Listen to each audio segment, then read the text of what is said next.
Once upon a time in the bustling city of Lagos, Nigeria, there lived a young man named Chima Okafor. He was 25 years old, with hands perpetually stained black from engine grease and eyes that seemed to see through metal and machinery to the heart of any problem. He worked at Mama Ngozi's auto repair shop in Surulere, a cramped space tucked between a provision store and a bukka that sold jollof rice and pepper soup from dawn till dusk. Chima didn't talk much. While the other mechanics, Bayo, Kunnel, and young Tund, sat outside during breaks, smoking cigarettes and arguing about football, Chima stayed inside, organizing tools, studying repair manuals he'd bought secondhand from Computer Village, teaching himself things the others never bothered to learn. They called him Professor mockingly, but Chima didn't care. His father had told him once, years before the accident that took his life, "A man who works with his hands and his head will never go hungry, but a man who works with his heart will never die poor." Chima held those words like a talisman. His father had been a mechanic too, one of the best in their village in Enugu State before they'd moved to Lagos chasing better opportunities. 3 years ago, a poorly maintained brake system on a Danfo bus had failed. His father had been crossing the road. The funeral had been small. The debts had been large. Chima's mother had returned to the village, broken. Chima had stayed, working 16-hour days to pay off what his father owed and send money home each month. He lived alone in a single room in Bariga, where the ceiling leaked when it rained and the walls were thin enough to hear his neighbors' arguments. But he kept it clean. He kept himself clean. And he worked. One Tuesday morning, as the sun burned hot and the smell of frying akara drifted from the bukka next door, Chima was bent over the engine of a battered Toyota Camry when Mama Ngozi called out to him, "Chima, Chima, come here." He straightened, wiping his hands on an already filthy rag, and walked to where she stood by the shop entrance. She held a cream-colored envelope in her hand, the kind made of expensive paper that felt wrong in a place like this. "What is it, Mama?" he asked. She thrust it at him. "This came for you. A driver in uniform brought it. Said it's urgent." Chima took the envelope carefully. His name was written on the front in elegant script, Mr. Chima Okafor. No one had ever called him Mr. before. He turned it over. A red wax seal held it closed, embossed with initials he couldn't make out. "Well, open it." Mama Ngozi urged, her curiosity barely contained. Chima broke the seal and pulled out a single sheet of heavy paper. The handwriting was shaky but deliberate. "Mr. Okafor, I require your services. Not for a car but for something far more important. Come to number 47 Bourdelin Road, Ikoyi, tomorrow at 10 a.m. Come alone. Ask for Mrs. Adiz Uduk. This is not a joke. This is not a trap. This is a request from someone who has been watching you. Ayo." Chima read it twice, then 3 times. "What does it say?" Mama Ngozi leaned in. He folded it quickly. "Just, someone needs their car looked at." "In Ikoyi?" She raised an eyebrow. "Those people have their own mechanics. Why would they send for you?" "I don't know, Mama." She studied him for a moment, then shrugged. "Be careful, Chima. Rich people don't send letters like that unless they want something strange." That night, Chima sat on his bed, the letter on his lap. Bourdelin Road. He knew that name. Everyone in Lagos knew that name. It was where the billionaires lived. Politicians, oil tycoons, old money families with gates that stretched higher than most people's dreams. What could someone from that world possibly want with him? He thought about ignoring it. But something in those words, "someone who has been watching you," made his skin prickle with curiosity and unease. The next morning, Chima dressed in his only good clothes, a pressed white shirt and black trousers he usually saved for church. He took 2 buses and a kiki to reach Ikoyi, stepping off into a world so different from Surulere it might as well have been another country. The streets were wide and clean. The houses were massive, hidden behind walls topped with barbed wire and security cameras. Guards stood at every gate. Chima walked until he found number 47. The gate was black iron, imposing. He pressed the intercom button.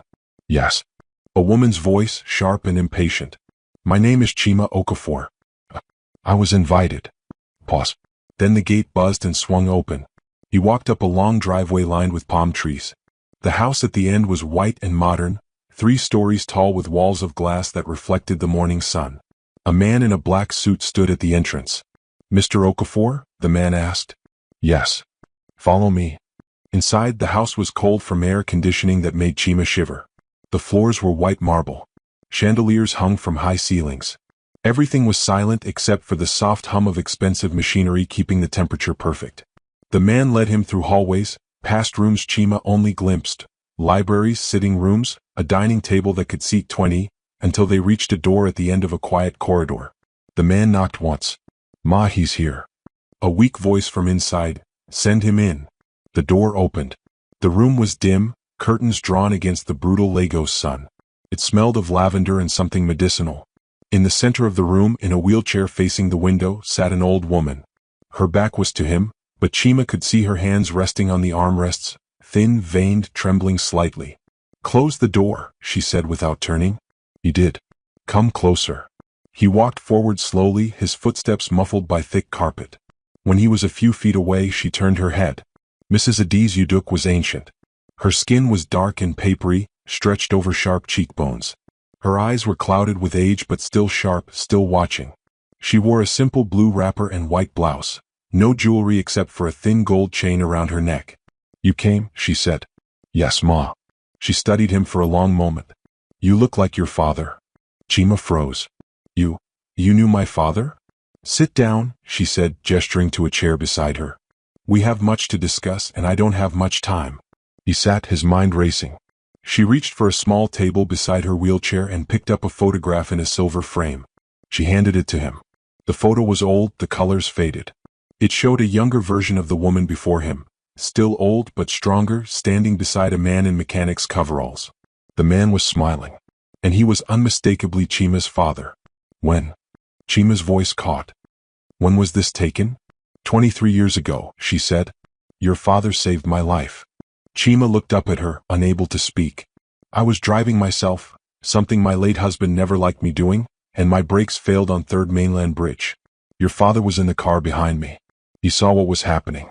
He pulled his car in front of mine, used his own vehicle to slow me down before I hit the barrier.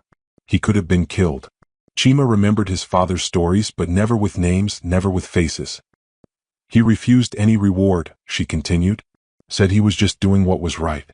But I never forgot him. And when I heard..." Her voice wavered. "When I heard about the accident 3 years ago, I tried to find you. To help. But you disappeared into the city. I was paying his debts," Chima said quietly. She nodded slowly. "I've been searching for you since then. It took my people 2 years to find you at Mama Ngozi's shop. And for the past 6 months I've been watching. Making sure." "Making sure of what?" "That you were like him," she said. "That you had his heart."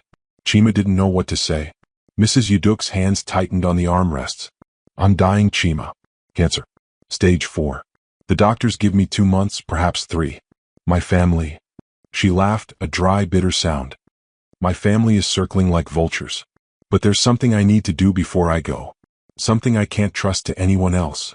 She turned her wheelchair fully to face him, and for the first time, he saw tears in her ancient eyes. "I need you to help me find my daughter." Chima blinked. "Your daughter?" "The one I abandoned 43 years ago." Her voice broke. "The one I've been too ashamed to search for until now." The room seemed to hold its breath. Outside, Lagos hummed with its usual chaos. Horns blaring, generators roaring, life moving forward. But in this dim, lavender-scented room, time had stopped. "I don't understand," Chima finally said. Mrs. Uduk reached into a drawer beside her wheelchair and pulled out a worn leather journal. She placed it on her lap, her fingers trembling as they traced the cover. My late husband, Chief Uduk, he was a powerful man. Oil, real estate, connections that reached into every level of government. When I married him, I was 19. He was 45. She paused. "It was an arrangement. My father owed him money." Chima listened, his hands gripping his knees. "For 10 years I gave him sons. 3 boys. But I was lonely, Chima. So desperately lonely. And then I met someone." Her voice softened. "A teacher. A humble man with kind eyes who taught at the primary school near our church. His name was Emeka." She opened the journal. Inside, pressed between pages yellowed with age, were photographs. One showed a young woman, Mrs. Uduk, barely recognizable, full of life, standing beside a man in a simple shirt and trousers. They weren't touching, but the way they looked at each other told the whole story. "We fell in love," she continued. "It was wrong, I know. But it was the only time in my life I'd ever felt truly alive. And then..." She touched another photograph, this one of a baby wrapped in pink cloth. "I got pregnant." Chima's breath caught. "My husband was away in America for business. 6 months. When he returned, I told him the child was his. Premature, I said.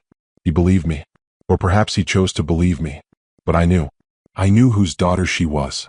What happened to her? Chima asked. My husband's sister, Auntie Ngozi we called her, she suspected. She saw how I looked at the child, how different my love for her was from my love for my sons. And one day when my daughter was 2 years old, Auntie Ngozi came to me with an ultimatum. Mrs. Uduk's hands shook violently now. Give up the child, send her away, or she would tell my husband the truth. And if he knew, he would have killed me. And killed Emeka. And probably killed the child too. Tears rolled down her wrinkled cheeks. So I gave her to Emeka. Told him to take her far away, to raise her, to keep her safe. I gave him money, all the money I could hide from my husband. And I told him to never contact me again. That it was the only way to keep them both alive. Did you ever see her again? No. The word came out like a gasp. Emeka took her to the east, somewhere in Anambra I think. He changed their names. And I. She closed her eyes. I buried that part of my life. Became the perfect wife again. Raised my sons. Played my role. And when my husband died 5 years ago, I thought I'd finally be free to search for her. But I was too late. Too late. Emeka died 10 years ago.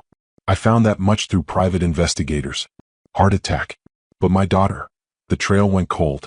No one knows where she went, what name she uses now, if she's even alive. She grabbed Chima's hand suddenly, her grip surprisingly strong. But I have to know, she whispered urgently. Before I die, I have to know if she's out there. If she's well. If she. Her voice broke. If she can ever forgive me. Chima looked down at their joined hands, his young and oil-stained, hers old and desperate. Why me? He asked. Why not hire professionals? You have money, connections. Because professionals failed me, she cut him off. They want money, not truth. They bring me reports full of dead ends and excuses. But you. She squeezed his hand. You're like your father. You don't see problems as obstacles. You see them as puzzles to solve. And you have something they don't. What? A good heart. Chima pulled his hand back gently. Mrs. Uduk, I'm just a mechanic. I don't know how to find missing people. I don't know how to. Please. The word was barely audible. I'm begging you, Chima. My sons don't know about her. They wouldn't understand. They'd fight me, try to have me declared incompetent. And my husband's family, they do worse. But you're outside all of that. You owe me nothing except perhaps a debt of honor to your father. She pulled out another photograph from the journal. This one showed the baby more clearly. She had her mother's eyes, her father's smile. Her name was Chidinma, Mrs. Uduk said. Chidinma Emeka Obi.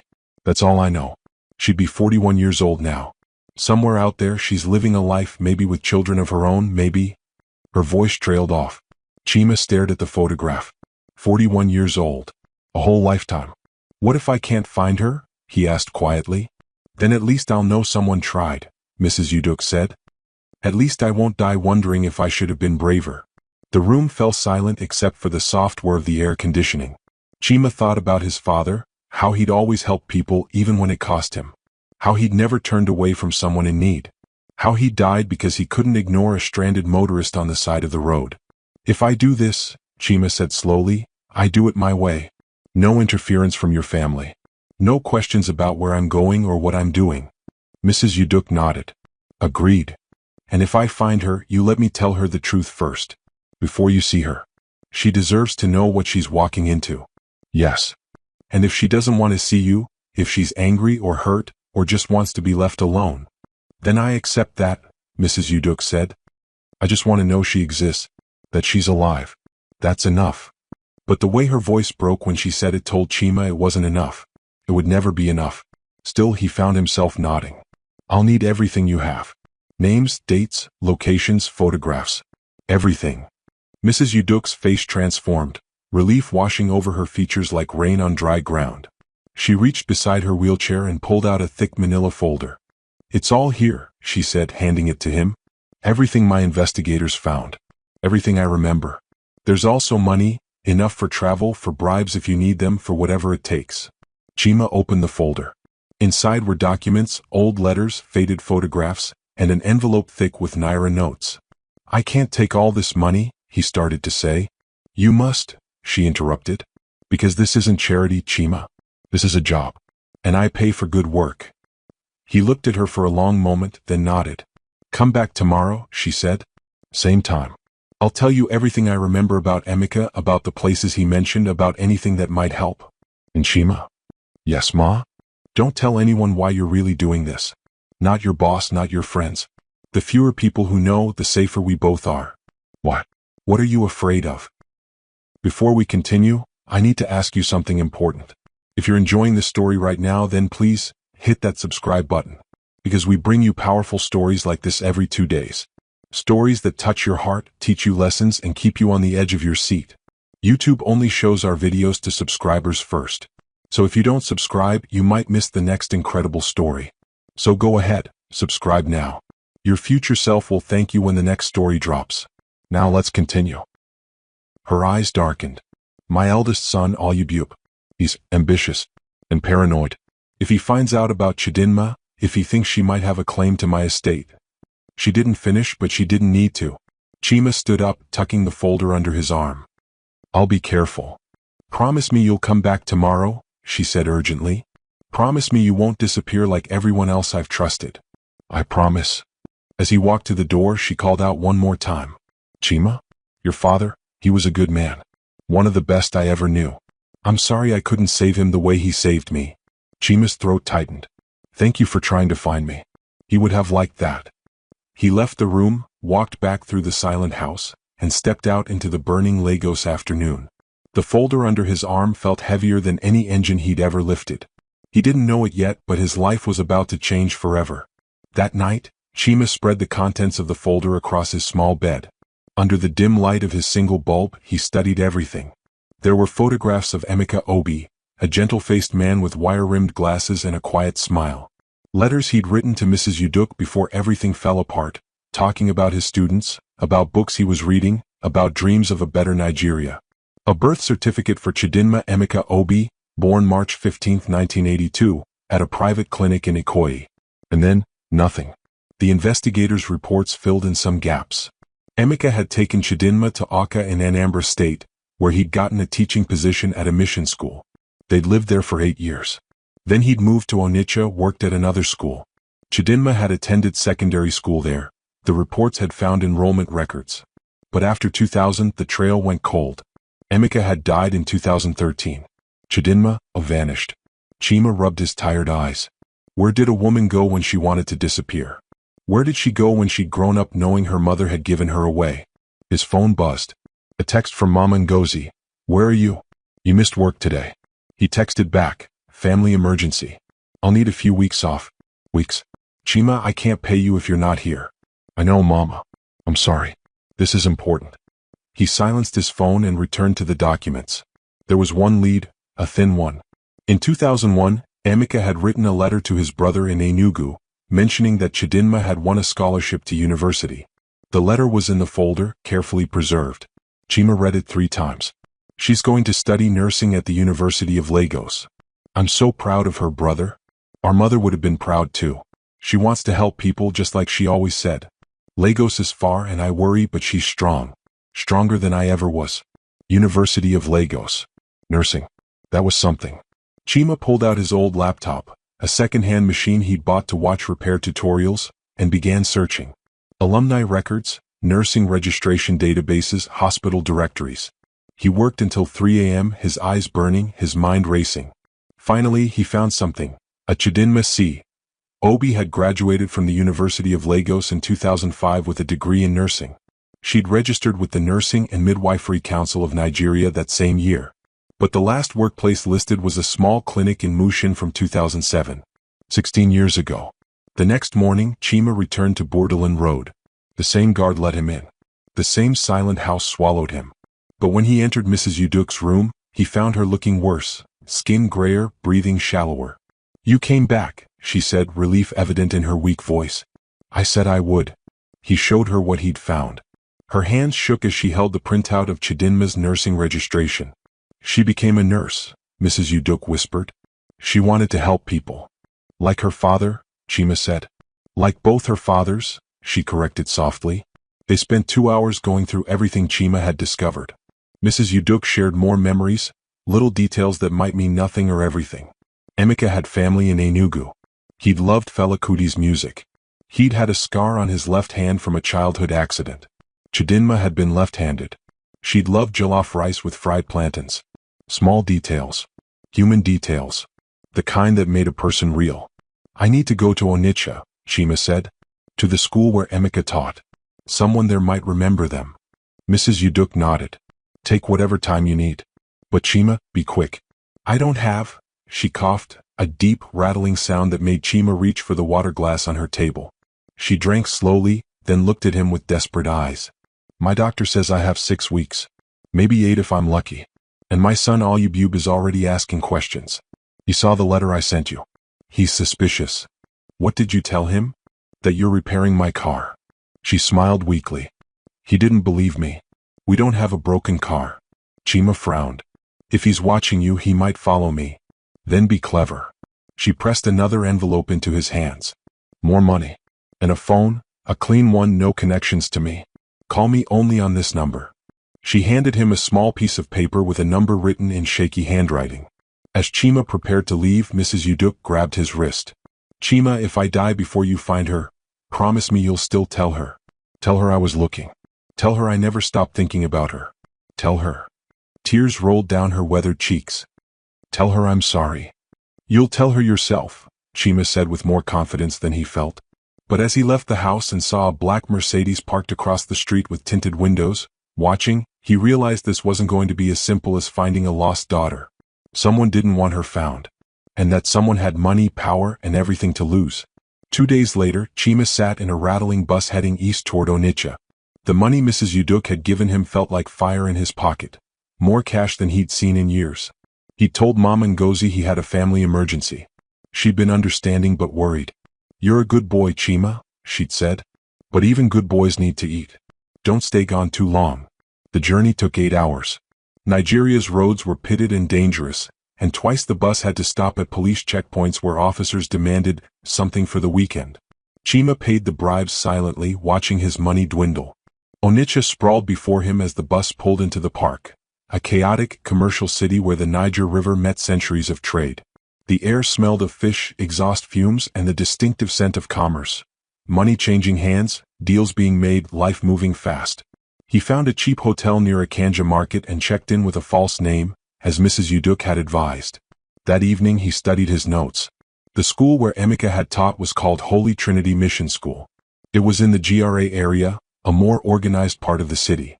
The next morning, Chima dressed in his pressed shirt and took a motorcycle taxi to the school. It was a modest compound painted bright yellow, with a chapel on one side and classrooms arranged in a U-shape around a dusty courtyard. Children in blue and white uniforms played football during break, their laughter carrying across the compound. Chima approached the administrative building and asked to speak to someone who'd been at the school for a long time. The secretary, a middle-aged woman with glasses hanging from a beaded chain, looked him up and down suspiciously. Why do you want to know? I'm looking for information about someone who taught here. Emeka Obi. It's a family matter. The woman's expression softened slightly. Mr. Emeka? He's been dead many years. I know. But I'm looking for his daughter. Chidinma. At the mention of the name, the woman's face changed, surprise then something like sadness. Chidinma. Oh, that poor girl. Chima's heart raced. You knew her? I was the secretary when she was still small, before they moved to Onitsha proper. Sweet girl, very quiet. Always reading books. She paused. Why are you looking for her? Chima had prepared this answer carefully. Her father helped my family years ago. Before he died, he asked us to check on her. But we lost contact.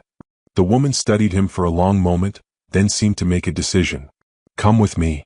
She led him across the compound to a small house behind the chapel. An old man sat on a wooden bench under a mango tree, reading a newspaper through thick glasses. Father Okeke, the secretary called. Someone is here asking about Chidinma Obi. The priest looked up and his face broke into a warm smile. Little Chidinma? How is she? That's what I'm trying to find out, Chima said. Father Okeke gestured for him to sit. The secretary excused herself, leaving them alone. You knew her well? Chima asked. I baptized her, Father Okeke said. I taught her catechism. I wrote her recommendation letter for university. His smile faded. But I haven't heard from her in many years. After her father died, she changed. Changed how? The priest sighed. Emeka's death was hard on her. He was all she had, you see. No mother, he said she died when Chidinma was very young, though I always suspected there was more to that story. No siblings. Just the two of them. And when he died suddenly, Father Okeke shook his head. She became distant. Angry even. Stopped coming to church. Stopped returning my calls. Do you know where she went? She was working at a clinic in Lagos. Mushin, I think. She called me once, maybe 10 years ago, to tell me she was leaving. Said she couldn't do it anymore. Do what? She didn't say. But she sounded broken. I tried to help, offered to pray with her, but she said prayer wouldn't fix what was wrong. He looked at Chima. Why are you really looking for her, my son? Chima hesitated, then decided on a version of the truth. Someone wants to make amends. Someone from her past. Father Okeke's eyes narrowed. Her mother? Chima said nothing, which was answer enough. The priest leaned back. I always wondered. Emeka never spoke of his wife, never showed photos. And Chidinma? She had questions as she got older. Questions Emeka couldn't or wouldn't answer. I think she knew in her heart that something wasn't right about her story. Do you have any idea where she might be now? Father Okeke thought for a long moment. There was a woman, Sister Blessing, a nun who ran a medical mission in the Delta. Chidinma mentioned her once, said she was thinking of volunteering there. It was some village? Ogbodo? Ogbodo Creek, I think. Chima wrote it down. Thank you, Father. As he stood to leave, the priest grabbed his arm. If you find her, tell her I still pray for her. Tell her it's not too late to come home. Home to where? To herself, Father Okeke said quietly. To peace. That night, Chima called Mrs. Uduk on the clean phone. I have a lead, he said without preamble. Ogbodo Creek in the Delta. She might have gone there to work as a volunteer nurse. He heard her sharp intake of breath. When will you go? Tomorrow. But it's remote, Mrs. Uduk. It might take time to. I don't have time, she cut him off, her voice strained. Ayubub is asking more questions. He's talking about having me examined by doctors, about declaring me unfit. And, she coughed, a terrible wet sound. I'm getting weaker. Just hold on, Chima said. Please. I'm trying, she whispered. Find her, Chima. Please find her. The line went dead. Chima lay awake that night in his cheap hotel room, listening to the sounds of Onitsha, generators humming, music playing, life continuing oblivious to the weight he carried. He thought about his father, about the debts he'd paid, about the sacrifices that had shaped his life. And he thought about Mrs. Uduk, lying in her expensive house, surrounded by luxury but dying alone with her secrets. And somewhere out there in the darkness, Chidinma Obi lived, not knowing that her mother was searching, not knowing that time was running out. The next morning, Chima boarded another bus, this time heading south to the Delta. The journey was even longer, the roads worse. By the time he reached Wari, the gateway to the creeks, it was evening. He found a local guide, a young man named Prosper who owned a speedboat and knew every waterway in the region. Ogbodo Creek is very far, Prosper said. Why do you want to go there? Nothing is there except mosquitoes and a small mission. That's exactly what I'm looking for, Chima said. They left at dawn, the speedboat cutting through dark water surrounded by mangrove forests. The air was thick with humidity and the smell of decomposing vegetation. Birds called from hidden perches. Occasionally they passed fishing villages, clusters of wooden houses built on stilts over the water. 3 hours later they reached Ogbodo Creek. The mission was a collection of simple buildings painted white, with a small clinic, a chapel and several houses for staff. A Nigerian flag hung limply from a pole in the center of the compound. Prosper pulled up to a wooden dock. I'll wait here, he said. This place is too quiet for me. Chima walked up to the main building. A woman in a nun's habit was sweeping the porch. Excuse me, sister. I'm looking for Sister Blessing. The nun looked up, smiled. I'm Sister Blessing. How can I help you? I'm looking for someone. A nurse named Chidinma Obi. I was told she might have come here. Sister Blessing's smile faded. She set down her broom. Chidinma. Yes, she was here. But she left 2 years ago. Chima's heart sank. Do you know where she went? Come inside, Sister Blessing said. We need to talk. They sat in a small office that smelled of medical supplies and old wood. Sister Blessing poured them both water from a clay pot. Chidinma came to us 6 years ago, she began. She was running from something, I never knew what. She said she wanted to serve, to help people who had nothing. And she did. She was one of the best nurses we ever had. Dedicated, compassionate, skilled. What happened? She got sick, Sister Blessing said quietly. Malaria at first. Then something more serious. We think it was a parasite from the water. We tried to treat her here, but she needed a proper hospital. We sent her to Port Harcourt. She paused. She recovered, but something changed. She said she'd had a vision during her fever, a dream about her mother. She said she needed to find her. Chima leaned forward. Did she say anything else about her mother? Only that she'd been lied to all her life. That her father had told her his wife died, but she knew now that wasn't true. She was angry, confused. I tried to tell her that anger wouldn't help, but... Sister Blessing shook her head. She left one morning with just a bag and a letter of thanks. That was 2 years ago.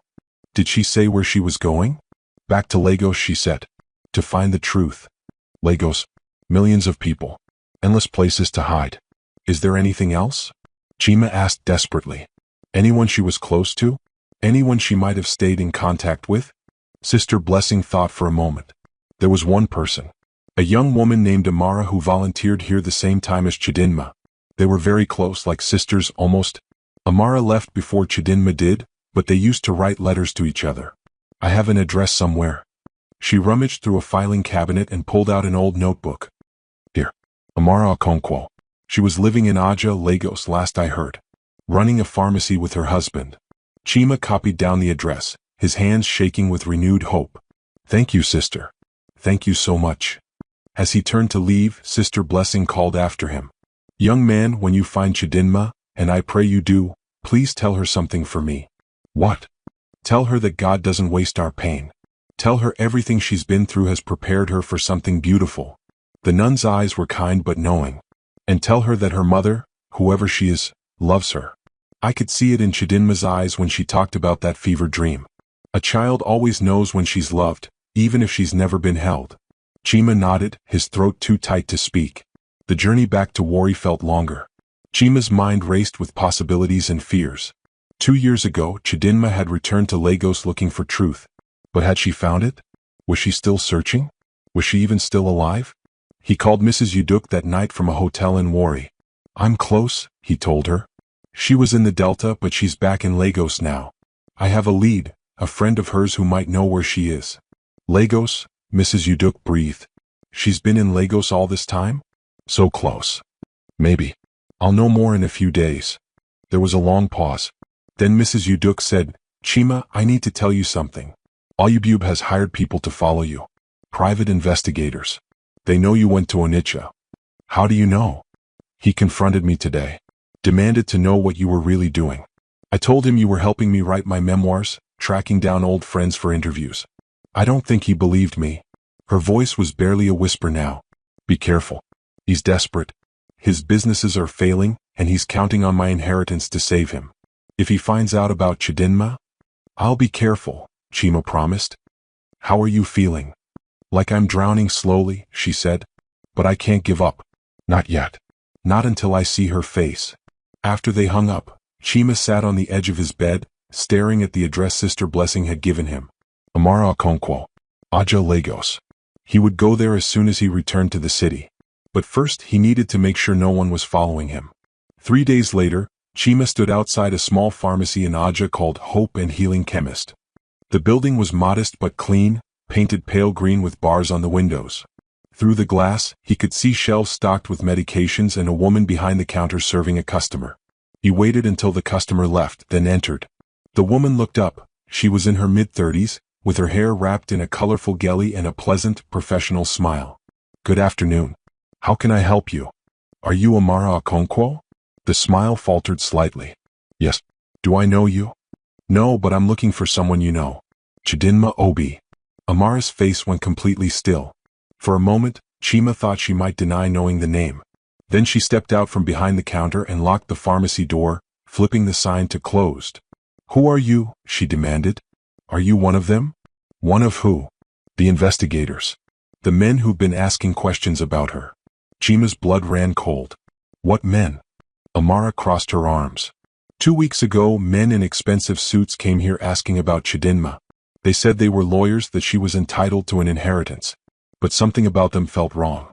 I told them I didn't know anyone by that name. You did the right thing, Chima said. I'm not with them.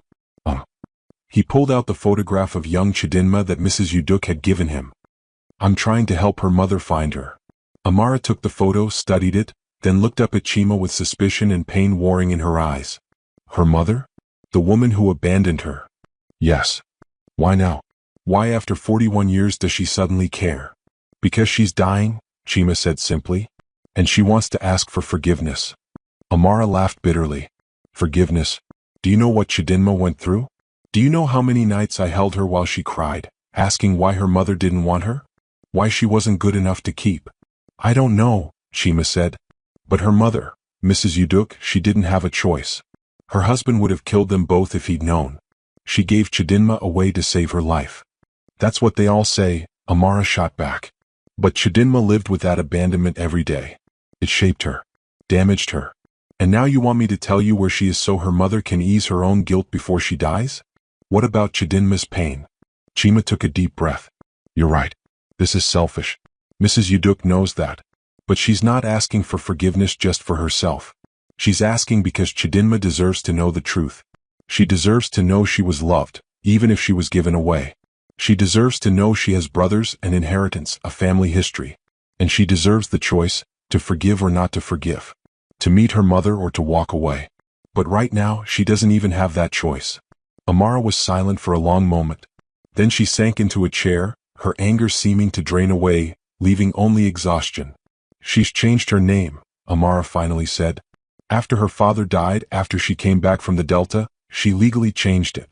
She said she wanted to start over to become someone new. Someone who wasn't defined by being abandoned. What name is she using? I can't tell you that, Amara said. But I can tell you where she works. After that, it's up to her whether she wants to be found. She wrote down an address on a piece of paper. She works at a private hospital in Victoria Island. She's a senior nurse there now, specializing in pediatrics. She's good at what she does. She saves children's lives every day. Amara looked up at him. Maybe because she couldn't save herself. Chima took the paper. Thank you. Don't thank me yet, Amara said. Because if you hurt her, if this mother of hers breaks her heart again, I will find you. I don't care who you are or who sent you. I will find you. I believe you, Chima said. As he left the pharmacy, his phone buzzed. A text from the clean phone Mrs. Uduk had given him, but from an unknown number. Stop looking. Last warning. Chima's hands tightened on the phone. Ayubub's men had found him. But he was too close now to stop. The hospital in Victoria Island was called Serenity Medical Center. A gleaming building with air-conditioned waiting rooms and staff in crisp uniforms. Chima felt out of place in his mechanic's clothes, but he walked in with purpose. At the reception desk he asked, I need to speak with one of your nurses. It's urgent. Do you have an appointment? No, but... Then you'll need to. Please, Chima interrupted. It's about her family. Her mother is dying. The receptionist softened. What's the nurse's name? This was the problem. He didn't know what name Chidinma was using now. She works in pediatrics. Senior nurse. She's about 41 years old and he pulled out the old photograph. She would look like this. The receptionist studied the photo, then her face showed recognition. That looks like Nurse Ada. Ada Nwankwo. Yeah. Not Chidinma. A completely new identity. Can I speak with her? She's on duty. I can call her down, but only for a few minutes. We're very busy today. Chima waited in a small consultation room, his heart hammering. After 20 minutes that felt like hours, the door opened. The woman who entered was striking, tall, elegant, with her hair pulled back in a neat bun. She wore blue scrubs and an expression of polite curiosity that didn't quite mask the wariness in her eyes. Those eyes were her mother's eyes, unmistakably. And when she moved, there was a grace to her that reminded Chima of Mrs. Uduk in the old photographs. I'm Nurse Ada, she said. They said you needed to speak with me about my mother? Chima stood up. Not the mother you knew. The one who gave birth to you. The color drained from her face. I don't know what you're talking about. Your name used to be Chidinma Obi, Chima said gently. Your father was Emeka Obi, a teacher. You were born March 15, 1982. And your mother, your birth mother, is alive. Her name is Adiz Uduk and she's been searching for you. Ada's legs seemed to give out. She sank into a chair, her hand pressed against her chest. Who are you? My name is Chima Okafor. Your mother hired me to find you. She's dying and she wants. Stop. Ada's voice was sharp. Just stop. They sat in silence. Chima could see her hands shaking, could see the war of emotions playing across her face. Shock, anger, pain, and something that might have been hope. I don't want to see her, Ada finally said. I don't want her money or her guilt or her deathbed confessions. I understand. No, you don't. Ada looked at him with eyes full of old wounds. Do you know what it's like to grow up knowing you weren't wanted? To know that somewhere out there your mother chose wealth and comfort over you? My father, Emeka, he tried to shield me from it, but I knew. Children always know. She didn't choose wealth over you, Chima said quietly. She chose your life over your death. Her husband would have killed you both if he'd known. She gave you to your father because it was the only way to keep you safe. Ada laughed, but there was no humor in it. Is that what she told you? And you believed her? I saw her eyes when she talked about you, Chima said. I saw her hold your baby pictures and cry like her heart was breaking. That's not guilt. That's love. Love. Ada stood up abruptly. Love would have found a way. Love would have fought. Love wouldn't have abandoned a child for 41 years. You're right, Chima said. But fear did. Fear for your safety, fear of her husband's violence, fear of what his family would do. She was 19 years old and trapped in a world she didn't choose. She did what she thought was right, even though it destroyed her. Ada turned away, her shoulders shaking. When she spoke again, her voice was barely audible. When I had my fever in the Delta, I dreamed about her. I saw her face, not clearly, but I felt her. And I woke up knowing she was real, knowing she was out there somewhere. I came back to Lagos to find her, but I was too afraid, too angry. So I changed my name instead. I became someone new. Someone who didn't need a mother. But you do need her, Chima said gently. And she needs you. Not to ease her guilt, though yes, she wants forgiveness. But because she wants you to know that you were loved. That you have always been loved. That giving you away was the hardest thing she ever did, and she's never recovered from it. Ada turned back to him, tears streaming down her face. What if I see her and I feel nothing? What if all these years of anger have killed whatever love might have been there? Then you'll know, Chima said. And knowing is better than wondering. They stood in silence for a long moment. Then Ada asked, Does she know I'm a nurse? That I work with children? Yes. She said you became a nurse to help people just like your father. She was proud when I told her. She has no right to be proud, Ada said. But her voice had lost its edge. Maybe not, Chima agreed. But she is anyway. Ada wiped her eyes. I need time to think about this. We don't have much time, Chima said. She has weeks, maybe days. And there's something else you should know. Her son, your half-brother Olubube, he's trying to stop this. He's hired people to follow me to make sure you're never found. Because if you exist, if you have a claim to her estate, he stands to lose millions. Ada's expression hardened. I don't want her money. I know. But he doesn't. And he's dangerous. What do you expect me to do? Come see her, Chima said. Just once. Listen to what she has to say. After that, you can walk away forever if you want. But she deserves the chance to look you in the eye and tell you the truth. And you deserve the chance to hear it. Ada was quiet for so long that Chima thought she might refuse. Then she said, Give me your number. I need to talk to my husband to think about this. I'll call you. When? Soon. I promise. It wasn't the answer Chima wanted, but it was more than he'd expected. He wrote his number on a piece of paper and handed it to her. As he turned to leave, Ada called out, This woman, my mother, is she kind? Chima thought about Mrs. Uduk, about the way she'd cried over old photographs, about the desperation in her voice when she'd begged him to find her daughter. She's broken, he said. But yes, I think she's kind. Ada nodded slowly, tucking the paper into her pocket. Outside the hospital, Chima called Mrs. Uduk. I found her, he said without preamble. The sound she made was somewhere between a sob and a gasp. Is she well? She's a nurse. Pediatrics. She's married. She's built a good life. Did you tell her about me? Yes. And? The hope in Mrs. Uduk's voice was heartbreaking. She needs time to think about it. Time, Mrs. Uduk whispered. The one thing I don't have. I know, but I think she'll come. She's angry, yes. But underneath that anger I saw something else. I saw a daughter who wants to understand. Thank you, Chima, Mrs. Uduk said. Whatever happens now, thank you for giving me hope. But as Chima hung up, he saw them, two men in dark suits standing by a car across the street, watching the hospital entrance. Olubube's men. They'd followed him here. which meant they now knew where Chidinma worked. He pulled out his phone and texted Ada. Don't go home tonight. The people I warned you about know where you work.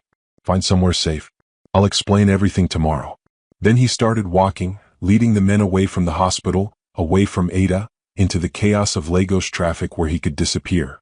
That night, Chima found himself in a cheap hotel in Yaba, checking over his shoulder every few minutes. His phone rang, the clean phone. Mrs. Uduk. Ayubub knows, she said without preamble. Her voice was weak, strained. He came to my room tonight with his lawyer. He says he's having me examined tomorrow, that he's going to have me declared mentally incompetent. He says you're a con artist, that I'm being manipulated. What did you tell him? The truth. That I'm searching for my daughter. That she exists and she has as much right to my estate as he does. She coughed, a terrible sound. He was furious. He said he'd make sure she never saw a Kobo. He said he'd destroy anyone who tried to help her. Mrs. Uduk, you need to protect yourself. It's too late for that, she interrupted. But it's not too late for Chidinma. Listen to me carefully, Chima. In my room behind the painting of the Lagos Lagoon there's a safe.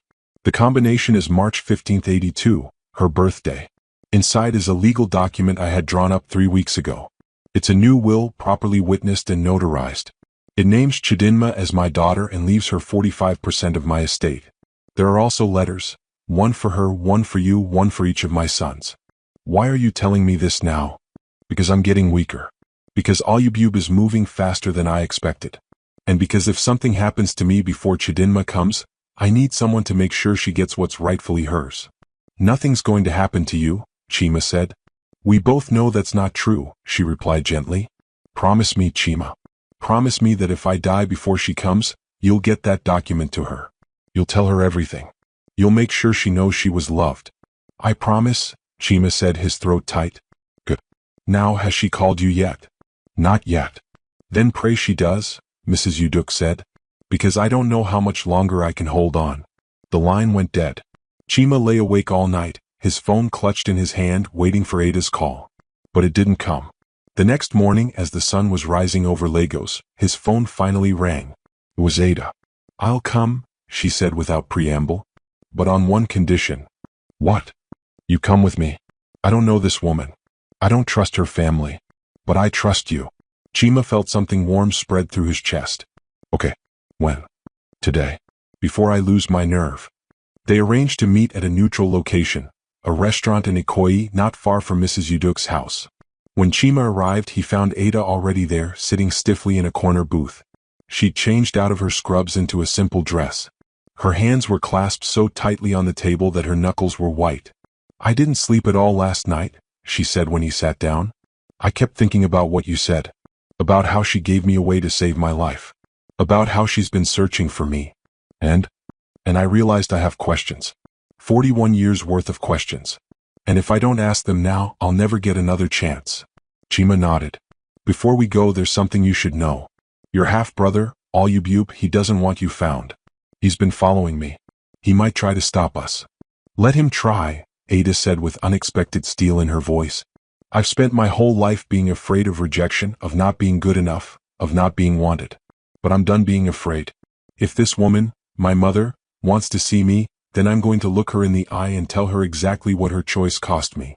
They took a taxi to Bordelin Road.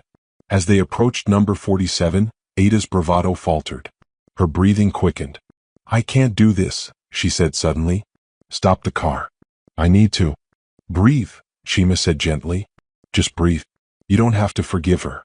You don't have to feel anything. You just have to listen. Can you do that? Ada closed her eyes, took several deep breaths, then nodded. At the gate, the guard recognized Chima and let them through. But as they walked up the driveway, a black Mercedes pulled in behind them, blocking their path. Ayubub stepped out. He was a tall man in his 50s, wearing an expensive agbada and gold-rimmed glasses. His face was hard, his eyes cold. You, he pointed at Chima. I told you to stop. I warned you. Get out of the way, Chima said. This is my mother's house, Ayubub said. And you're not welcome here. Neither is this woman. He looked at Ada with undisguised contempt. This woman is your sister, Chima said. I have no sister. Just an opportunistic stranger trying to steal from a dying woman. Ada stepped forward. I don't want her money. I never did. But she asked to see me and I have a right. You have no rights here, Alubub cut her off. You're nothing. A mistake. A secret my mother should have buried 40 years ago. That's enough, a new voice said. They all turned. Mrs. Uduk stood in the doorway of the house, supported by a nurse. She looked friendlier than Chima had ever seen her, like a strong wind could blow her away. But her eyes were sharp, focused entirely on Ada. Chidinma, she breathed. Ada froze. Hearing her birth name in her mother's voice seemed to break something inside her. Her lips trembled. Mrs. Uduk took a step forward, shrugging off the nurse's support. You came. I prayed you would come. Mama, you shouldn't be out here, Alubub said, his voice suddenly softer, more manipulative. You're not well. These people are upsetting you. Let me take you back inside. No, Mrs. Uduk said firmly. I want to talk to my daughter. She's not your daughter, Alubub hissed. Yes, she is, Mrs. Uduk said. And it's time you knew the truth. She turned to Ada, and tears began streaming down her weathered face. I'm sorry. I'm so sorry for everything. For giving you away, for not being brave enough to keep you, for all the years you spent wondering why you weren't enough. But please believe me, you were always enough. You were everything. And letting you go killed something inside me that never healed. Ada's own tears fell now, silently, as she stared at the old woman who had given birth to her. Why? Ada asked, her voice breaking. Why did you give me away? Why wasn't I worth fighting for? You were, Mrs. Uduk said. But my husband, Chidinma, he was a cruel man. If he'd known you weren't his, he would have killed you. Killed Emeka. Killed me. I gave you to your father because it was the only way to keep you alive. I chose your life over my own happiness. And I would make that choice again even though it destroyed me. This is ridiculous, Alubub said. Mama, you're confused. These people are manipulating you. Be quiet, Alubub, Mrs. Uduk said without taking her eyes off Ada. For once in your life, just be quiet. She took another trembling step toward Ada. I know I have no right to ask for your forgiveness. I know what I did hurt you in ways I can never repair. But I need you to know that not a day went by when I didn't think about you. Not a single day when I didn't wonder if you were happy, if you were safe, if you hated me. I did hate you, Ada said, her voice raw. For years I hated you. I hated that I wasn't good enough to keep. I hated that you chose money and status over me. I hated that my father had to lie to me my whole life to protect your secret. I know, Mrs. Uduk whispered. And you have every right to hate me still. They stood there, mother and daughter, separated by decades of pain and just a few feet of space. Then Ada said, but I'm tired of hating. I'm tired of carrying this weight. So tell me everything. Tell me about my father. Tell me why you loved him. Tell me about the day I was born. Tell me something real. Mrs. Uduk's face crumpled with relief. Come inside, please. Let me tell you everything. As they moved toward the house, Alubub blocked their path. I won't let you do this, Mama. I won't let you give away what's rightfully mine to some stranger. Move, Chima said, stepping between Alubub and the women. Or what? Alubub sneered. You're just a mechanic. You're nobody. That's where you're wrong, Mrs. Uduk said. Chima is the son of the man who saved my life. He's the one person I trusted when everyone else failed me. And he's worth 10 of you, Alubub. The words hit Alubub like a slap. His face flushed with rage. You'll regret this, he said to his mother. All of you will regret this. He stormed back to his car and drove away, tires screeching. He won't give up, the nurse said quietly. I know, Mrs. Uduk said. But for now I have what I need. I have my daughter. She looked at Ada with such naked love and longing that even Chima had to look away. Come, Mrs. Uduk said. Let's not waste what little time we have left. Inside the house, in Mrs. Uduk's private sitting room, the three of them sat, mother, daughter, and the mechanic who'd brought them together. The curtains were drawn against the harsh afternoon sun. The air conditioning hummed softly. It felt like being inside a bubble, protected from the chaos of the world outside. Mrs. Uduk held a photograph album on her lap, one Chima had never seen before. She opened it with shaking hands. This is Emeka, she said, pointing to a picture of a young man with kind eyes and a gentle smile.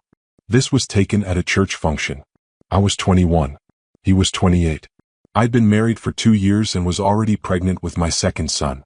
I felt so alone even in a house full of people. And then I met him. Ada leaned closer, studying her father's face. He never told me about you. Not really. He said my mother died giving birth to me. He said it so often I believed it was true. He was protecting you, Mrs. Uduk said. And protecting me. If anyone had known. She trailed off, then continued. We met at church events. We talked about books, about faith, about dreams for a better Nigeria. He made me laugh. Do you know how rare that was? To laugh. How long? Ada asked. How long were you together? 3 years. Not together in the way you might think. We could rarely be alone. But in the ways that mattered, we were inseparable. He saw me. Really saw me. Not as Chief Uduk's wife or as a walking womb for sons, but as a D's. As a person. She turned another page. There was a picture of Mrs. Uduk, young and radiant, her belly swollen with pregnancy. That's you, she said to Ada. 4 months before you were born. I took that photo secretly. Your father, Emeka, kept it hidden for me. Ada touched the photograph gently. I was already there. Already real. You were real from the moment I knew about you, Mrs. Uduk said. And you were loved. So loved. But I was terrified. My husband's sister was already suspicious. She watched me constantly. And Chief Uduk himself, he was violent when angered. I'd seen what he did to people who crossed him. But you chose to keep me, Ada said. For 2 years you kept me. Those were the best and worst 2 years of my life, Mrs. Uduk said. Every moment with you was joy. But every moment was also fear. Fear of being discovered, fear of what would happen when the truth came out. And then one day Auntie Ngozi came to me. She said she knew. She said she'd tell Chief Uduk unless I gave you up. So you did. I did. Mrs. Uduk's tears fell freely now. I gave you to Emeka with enough money to disappear. I told him to take you far away, to raise you, to love you enough for both of us. And I told him to tell you I was dead. Because I thought it would be easier for you. Easier to mourn a dead mother than to hate a living one who'd abandoned you. It wasn't easier, Ada said quietly. It was a lie. And lies have a way of poisoning everything. I know, Mrs. Uduk whispered. I know that now. They sat in silence for a moment. Then Ada asked, Did you ever try to find me? Before now. Yes. After Chief Uduk died, I hired investigators. But Emeka had done his job too well. You'd vanished completely. It wasn't until I met Chima, until I had someone I could trust completely, that I was able to find the trail again. Ada looked at Chima. Why did you do this? You didn't know me. You didn't owe her anything. Chima thought about his father, about the debts he'd paid, about the philosophy that had guided his life. My father taught me that a life of service is the only life worth living. Mrs. Uduk needed help. And maybe I needed to do something that mattered. Something bigger than fixing engines. You did, Ada said softly. You brought me here. You gave me answers I've been searching for my whole life. Mrs. Uduk reached out and took Ada's hand. Ada flinched but didn't pull away. I don't expect you to call me mother, Mrs. Uduk said. I don't expect you to forgive me or to want a relationship with me. But I need you to know something. Everything I have, my money, my property, my name, it means nothing compared to this moment. This moment right here, holding your hand, seeing your face, knowing you're real and alive and whole. This is enough. This is more than I deserve. You're right, Ada said, her voice hard. It is more than you deserve. But maybe, she took a shaky breath. Maybe we both deserve a chance to heal. Mrs. Uduk's face crumpled with emotion. She tried to speak but couldn't. Instead, she just held Ada's hand tighter and they sat there, 2 women separated by 41 years of pain, connected by blood and loss and perhaps the fragile beginning of something like forgiveness. Chima stood quietly and stepped toward the door to give them privacy. Don't go, Mrs. Uduk said quickly. Please, Chima. I need you to witness this. He nodded and sat back down. Mrs. Uduk turned to Ada. There's something else I need to tell you. I've prepared a new will. You're entitled to 45% of my estate. My 3 sons will share the rest equally. I told you, Ada said. I don't want. I know you don't want it, Mrs. Uduk interrupted. But it's yours by right. You're my daughter. And more than that, you've taken your pain and turned it into purpose. You save children's lives. You heal. You're everything I hoped you'd become and more. This isn't charity, Chidinma. This is justice. Ada, she corrected quietly. I go by Ada now. Ada, Mrs. Uduk repeated softly, testing the name. That's beautiful. But may I call you Chidinma? Just sometimes? Just in private? Ada hesitated, then nodded. They spent the next 3 hours talking. Mrs. Uduk shared stories about Emeka, about the man he'd been before fatherhood. Ada shared stories about her childhood, about the man Emeka had become, devoted, loving, sacrificial. They cried together. They laughed together. And slowly, carefully, they began to build something that resembled a relationship. But outside, storm clouds were gathering. That evening, as Chima prepared to leave, Mrs. Uduk's lawyer arrived, a distinguished older man named Mr. Adelik. He brought documents for Ada to sign, acknowledging her identity and her place in Mrs. Uduk's will. This needs to be done properly, Mr. Adelik explained, with witnesses and notarization, because there will be challenges. Ayubub won't accept this quietly. Let him challenge it, Ada said, signing her name with steady hands. I have my birth certificate. I have my father's letters. And now I have my mother's testimony. After the lawyer left, Ada turned to Mrs. Uduk. I should go. My husband will be worried. But I'll come back tomorrow. If you want me to. I want you to, Mrs. Uduk said. More than anything. They embraced, awkwardly at first, then with more warmth. When they pulled apart, both women were crying again. Chima walked Ada to the gate where a taxi was waiting. Thank you, she said to him. For everything. For not giving up when I was angry. For understanding why I needed time. For... She paused, searching for words. For seeing me. Really seeing me. You made it easy, Chima said. As the taxi pulled away, Chima felt a hand on his shoulder. He turned to find Mrs. Uduk's nurse standing there, her face grave. You should come back inside, she said. Quickly. Chima's stomach dropped. What's wrong? It's Mrs. Uduk. The excitement, the emotion, it's taken a toll. Her vitals are dropping. He rushed back inside. In her bedroom, Mrs. Uduk lay in bed, oxygen tubes in her nose, her breathing labored. But when she saw him, she smiled. Don't look so worried, she whispered. I'm not gone yet. You need to rest, Chima said. You pushed yourself too hard today. It was worth it, she said. To see her face. To hold her hand. To know she doesn't completely hate me. That's worth dying for. You're not dying tonight, Chima said firmly. But they both knew it wasn't true. Her time was running out. Chima, she said, her voice barely audible. The safe. Behind the painting. Remember? I remember. If I don't wake up tomorrow, promise me you'll make sure she gets everything.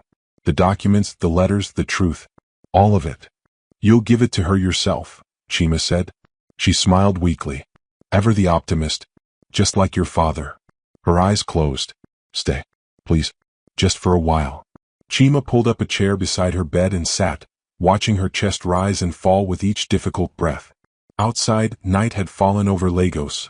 Millions of people living their lives, unaware that in this one room, a woman was finally finding peace after 41 years of guilt and grief.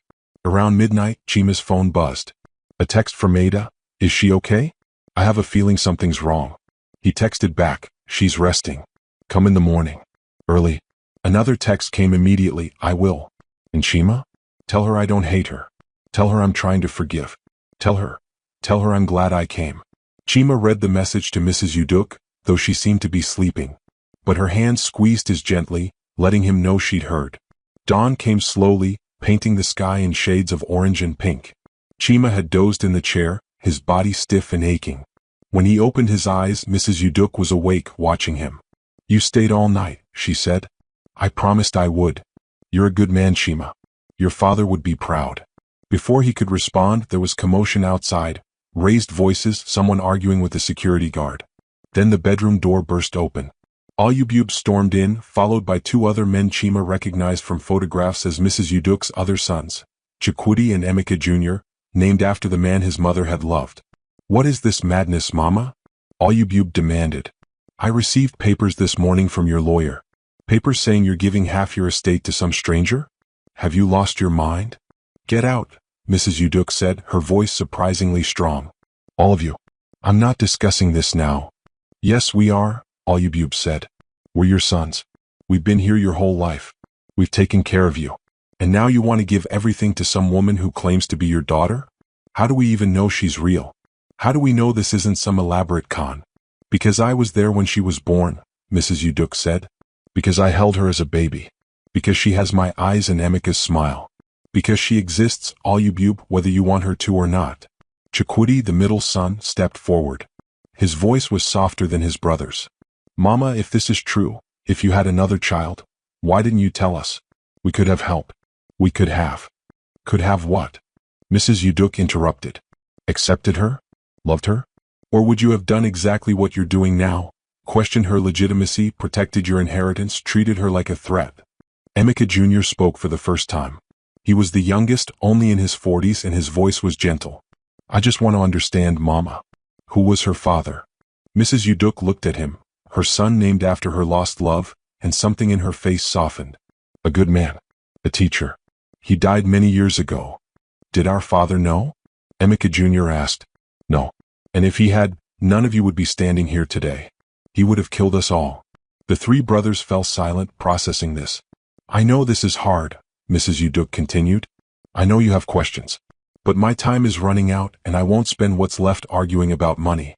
Chidinma, Ada, is your sister. She has as much right to be here as you do. And if you can't accept that, then you can leave. This is our house too, Olyubub said. No, Mrs. Uduk said firmly.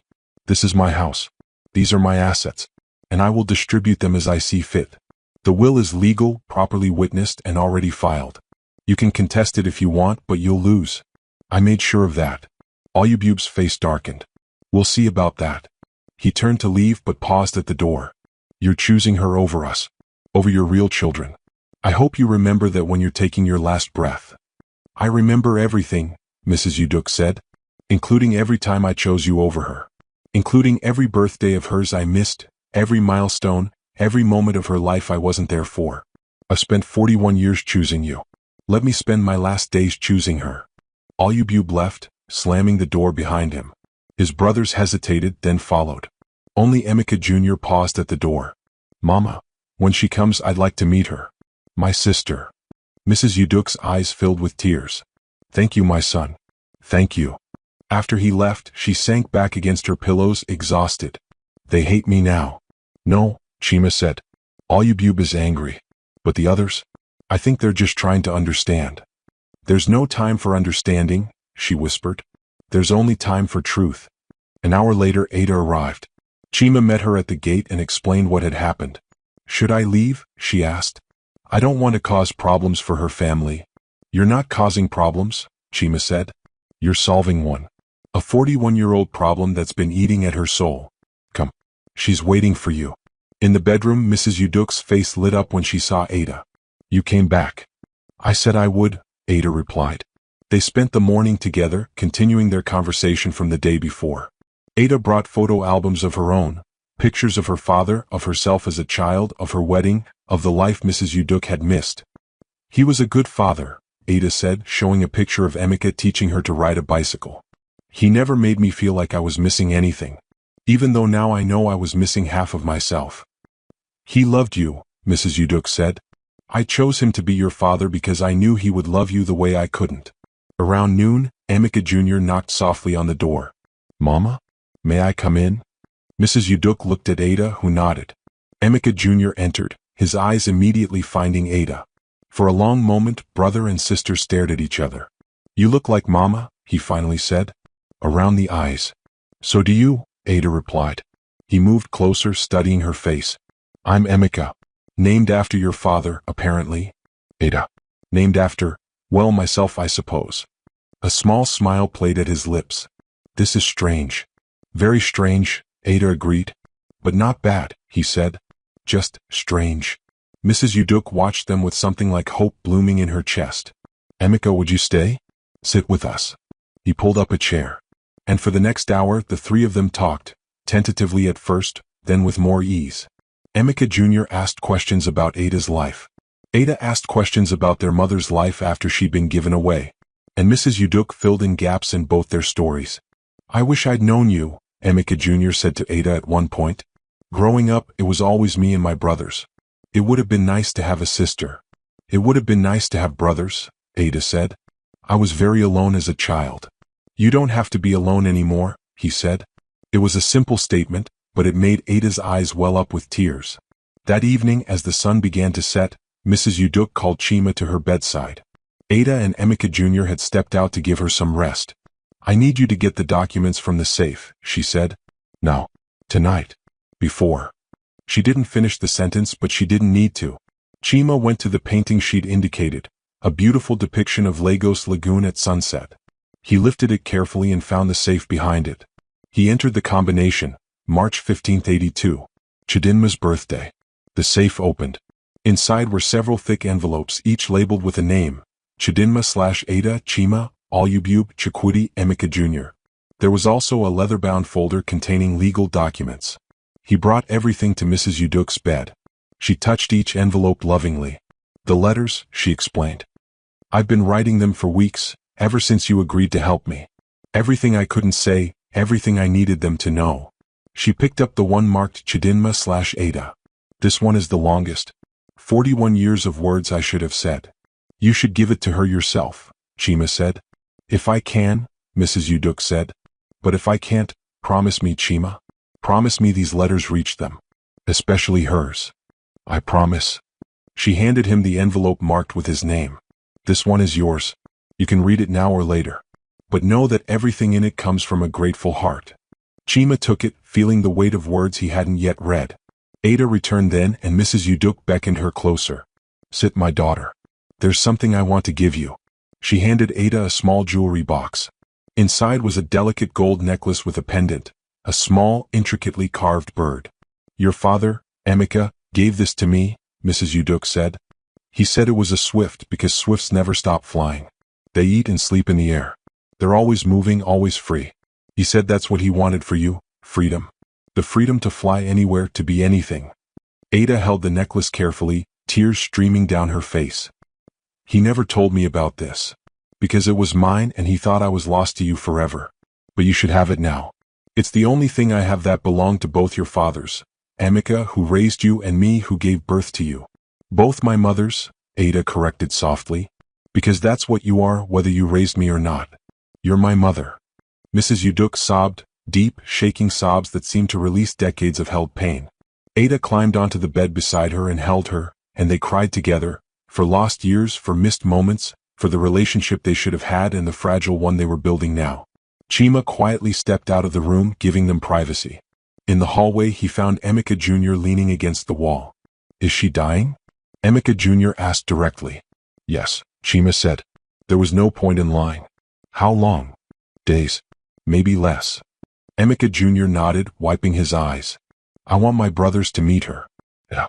I want them to see what I see, that she's real, that she's good, that Mama's not crazy or manipulated. Can you help with that?" "I can try," Chima said. "But Olubube." "Forget Olubube," Emeka Jr. said. "He's always been greedy. But Chikwudi? I think he'll listen. I'll talk to him." True to his word, later that evening, Emeka Jr. returned with Chikwudi. The middle brother looked uncomfortable but willing. "I'm not here to cause trouble," Chikwudi said when Ada and Chima met him in the sitting room. I want to understand. My whole life I thought I knew my mother's story. Now I find out there's this whole other chapter one never knew about." "I didn't know about it either," Ada said. "Not the full truth anyway. I grew up thinking my mother was dead. Finding out she's alive, that she's here, that she gave me away to save my life." She shook her head. "I'm still trying to process it." "Do you hate her?" Chikwudi asked. "I did," Ada said honestly. "For years. But now I just feel sad. Sad for all of us. For what we lost, for the family we could have been." "Can we be that now?" Chikwudi asked. "A family?" "I don't know," Ada said. "But I'm willing to try if you are." Chikwudi studied her for a long moment, then nodded. "Okay, let's try." That night, Mrs. Uduk's condition worsened. The doctor was called. He examined her and took Chima aside. "Her organs are shutting down," he said quietly. "I'd say she has 48 hours, maybe less. You should make sure anyone who needs to say goodbye does it soon." Chima gathered Ada, Emeka Jr., and Chikwudi. "You need to say your goodbyes. All of you." They took turns sitting with her. Each son had his private moment. Then Ada went in alone. Chima waited outside, holding the letters Mrs. Uduk had prepared. Through the door he could hear their voices, soft, broken, honest. When Ada emerged an hour later, her face was streaked with tears but somehow peaceful. "She's sleeping now," Ada said. "She told me she's ready, that she's made her peace, that she can let go knowing I don't hate her." "Do you?" Chima asked. "Hate her?" "No," Ada said.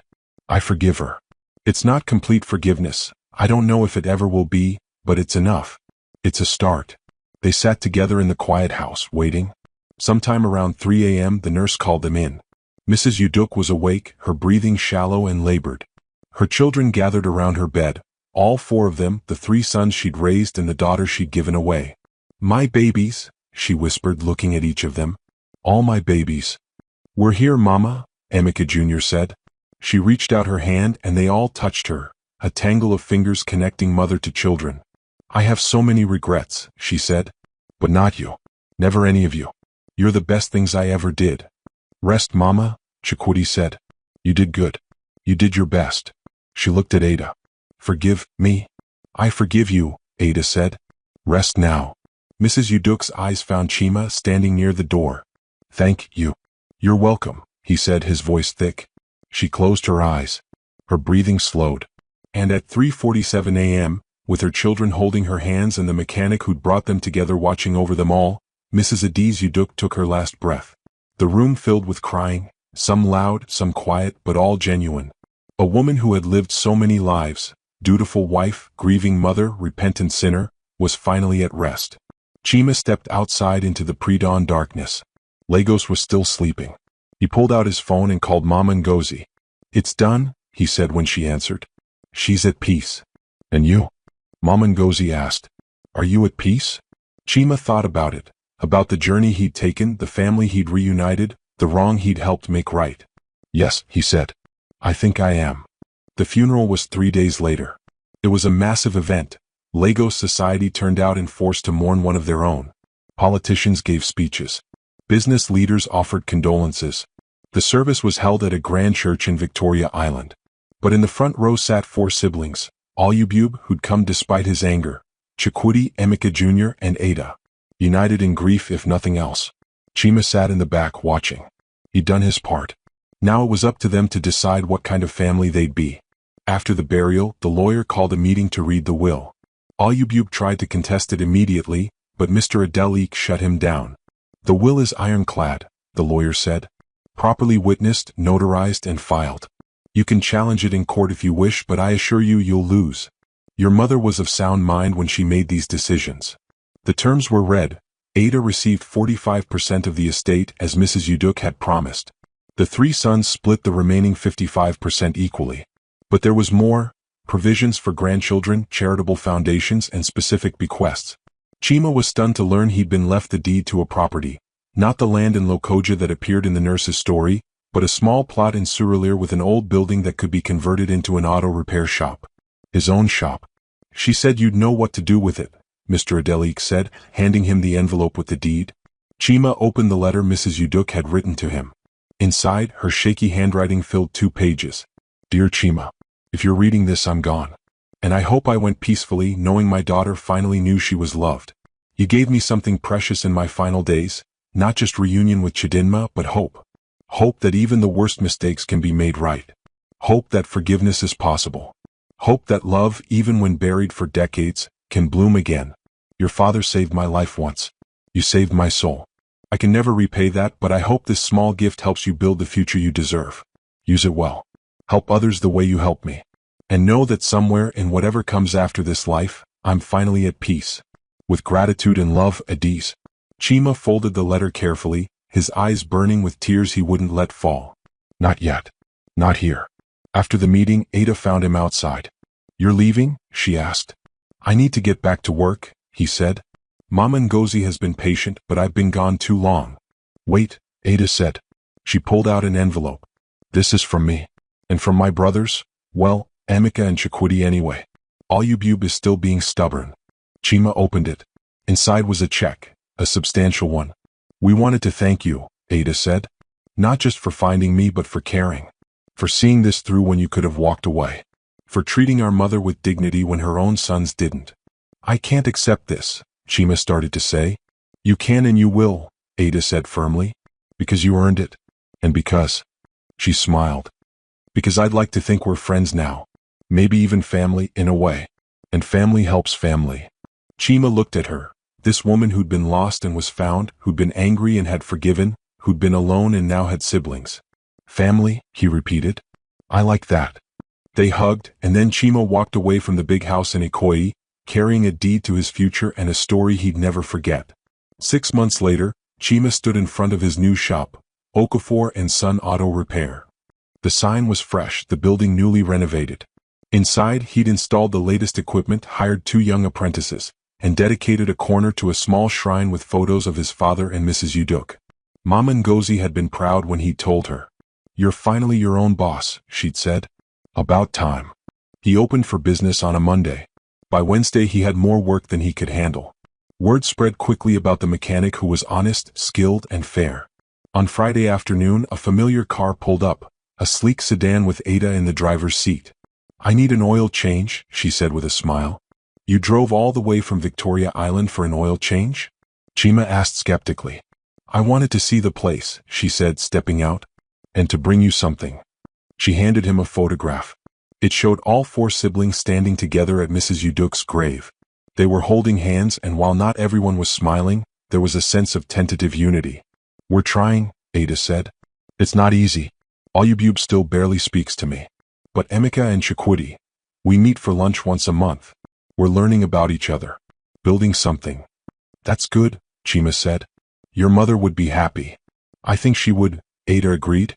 She looked around the shop. "This place suits you. Honest work, helping people, building something real. Just like your father." "Just like both our fathers," Chima said. They smiled at each other, and in that moment they both understood something important. That families aren't always born. Sometimes they're built, piece by painful piece, through forgiveness and time and the willingness to try. Ada got back in her car. "I'll see you at Emeka's house next month, right? He's hosting dinner. Said he wants you there." "I'll be there," Chima promised. As she drove away, Chima returned to his work. He had cars to fix, apprentices to teach, a business to build. But he also had something else now, something he'd been missing since his father died. He had purpose. He had peace. And he had proof that even the most broken things, given time and care and the right hands, could be made whole again. That evening as he locked up the shop, he looked up at the fading Lagos sky and whispered, "We did it, Baba. We helped her find her way home." And somewhere in the space between memory and hope, between what was lost and what was found, he felt his father's pride and Mrs. Uduk's gratitude mixing with his own quiet satisfaction. The last wish had been fulfilled. The secret had been told. The family had been reunited. And a young mechanic from Surulere had learned that sometimes the most important repairs aren't done with tools and grease, but with patience, compassion, and the stubborn belief that nothing, not even 41 years of pain, is beyond redemption. 1 year later, on the anniversary of Mrs. Uduk's death, the family gathered again. This time, they met at the property she'd left to Ada, a small medical clinic in Mushin that Ada had renovated and reopened. The Adiz and Emeka Clinic. The sign read, honoring both the mother who'd given her away and the father who'd raised her. Inside, Ada treated patients who couldn't afford private hospitals. Beside her worked young doctors and nurses she'd hired, trained, and mentored. On the wall hung 2 photographs, one of Emeka Obi smiling in his teacher's clothes, and one of Mrs. Adiz Uduk in her younger days, before wealth and secrets had weighed her down. "She would have loved this," Emeka Jr. said, standing beside Chima as they watched Ada examine a child. "She does love it," Chima said. "Wherever she is." The family had grown closer over the year. Ayubub had finally, grudgingly, accepted Ada's place among them. Chikwudi had become her closest brother, visiting the clinic regularly and even helping with funding. Emeka Jr. had introduced her to extended family, helped her navigate the complex social networks of Lagos elite. And Chima had become an honorary uncle to them all, the who'd brought them together, the steady presence who reminded them of their mother's final wish. As the sun set over Lagos that evening, casting golden light through the clinic windows, Ada called everyone together. "I want to make a toast," she said, raising a bottle of malt drink. "To mothers who make impossible choices. To fathers who raise children who aren't their blood. To mechanics who become heroes. And to families, the ones we're born into and the ones we choose." To family, they all echoed. And in that moment, in a small clinic in a chaotic city, surrounded by people who'd been strangers a year ago and were now something closer to kin, Chima felt the final piece of his father's philosophy click into place. A man who works with his hands and his head will never go hungry. But a man who works with his heart will never die poor. He'd worked with his heart. He'd helped heal a family. He'd fulfilled a dying woman's last wish. And in doing so, he'd found his own redemption, his own purpose, his own peace. The last wish had been fulfilled. And somewhere, in the space between this world and whatever comes next, Mrs. Adiz Uduk was finally, completely, eternally at rest.